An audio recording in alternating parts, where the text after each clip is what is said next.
Hi there, I'm Emma, I'm from Birmingham and I'm part of Extinction Rebellion. I've been asked to talk about what I think needs to happen for us to have radical change on the climate crisis, and I'm really pleased that you've asked me, because a lot of the time XR get told that we don't have answers, and I think that's not true. I think we do have answers. So one of the things that one of XR's core demands is that we want a citizens' assembly. So we want ordinary people chosen by sortition, so that's like chosen by the same process as jury service, to make the decisions on what we do about the climate and ecological crisis. So we think that they need to spend, that group of ordinary people, about 100 people, spend about a month being educated by experts on what the problems are and what the potential solutions are, and then make decisions that the government can follow. So that might include a complete zero emissions by 2030. We know that we can have drastic change. This country, for example, has absolutely amazing renewable resources. We've got so much wind power available and yet we're not using it. So I would like to see a massive investment in green infrastructure, in jobs, in renewable energy, in a massive investment in public transport so that people don't need to use their cars, all kinds of things like that. And I think that it should be up to the people to decide. My name is Kaylee, and I'm here with Extinction Rebellion and XR Youth. And in order to see the change that we want in the world, we really need to listen to young people who are going to be inheriting this future. So my message to the ruling class would be listen to the science and safeguard our future as young people, because I am absolutely terrified. I have sleepless nights worrying about the state of everything, and it seems that at the moment a young person's voice is being silenced, and we really need to amplify that in the climate movement and generally across the board. So my thoughts about the climate crisis is that it's not in the future anymore, it's here now. We look at what's happening in Sudan and Pakistan and all over the world.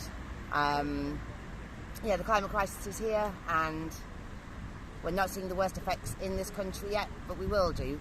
And I'm part of Extinction Rebellion, and I've been on this bus over here. I don't know if you want to look at the bus over there. Travelling the country and talking to people about our third demand, which is for citizens' assemblies, so a kind of democratic system of decision making, listening to the voices of the people that are going to be impacted by the decisions. At the moment what we have is a ruling class of Etonians funded by the fossil fuel industries with a vested interest in keeping the status quo. All the solutions to kind of renewable energies are there, but the political will is not there. So as a movement we're calling for citizens' assemblies to allow normal people that understand the problems in their communities to make decisions that will affect the majority of people, rather than ones that just kind of benefit the privileged few. Yeah, hi, my name's Fran. I'm from Birmingham, and I'm very concerned about the planet.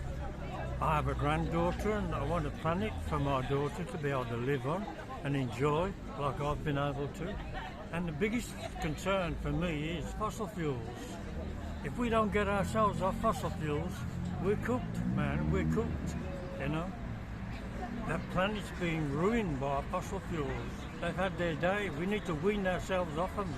We need to switch to green energy and green fuels. The trouble is that all the money in the world is invested in fossil fuels and they won't let it go. So we need to get out on the streets and do something about it. You know, if you want a world for your children to grow up in, you need to wean yourselves on fossil fuels, and you need to do it quick. Hello, I'm Louise and I'm talking about our food security, or lack of it. We've only got about 16 weeks worth of food in the whole of the earth, and then we wait for other people to produce that food, farmers and things. What they're doing when they're producing it, the big national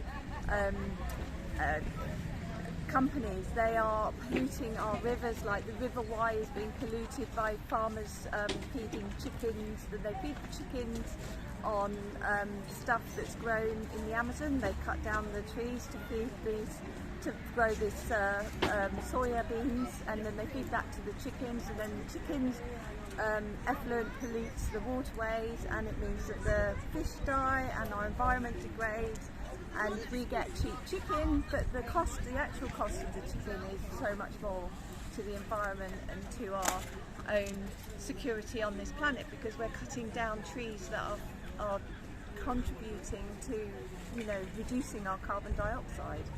Have countries and companies that are legislating against us saving our own seeds. They're saying that we can only grow using their seeds that they've patented, and they've made these seeds so that they can put like harmful pesticides and harmful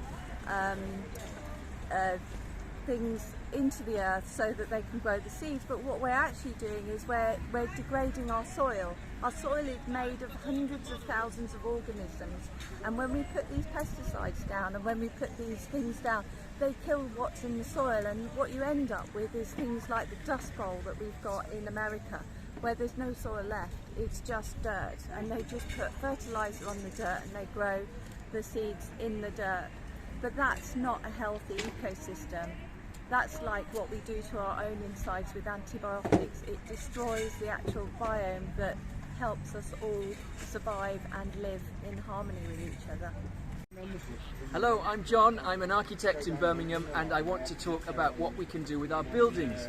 Buildings are responsible for 49% of UK's carbon emissions, so we can make a huge impact if we can get our buildings under control. If firstly we design our new buildings to a much better standard, for instance Passive House standard, 4% extra capital cost but 92% carbon saving over the lifetime of the house. But secondly, more important still, all our existing buildings around us, residential, commercial, whatever, if we can retrofit those old buildings which are hemorrhaging heat at the moment, and if we can reduce their energy use by, you know, more than 50%, maybe 60, 80, even 95% by going back and properly insulating and looking at the water usage and then putting solar panels on the buildings to meet their much reduced energy need, then we have got a chance of meeting the Paris climate targets, and that's what we must do.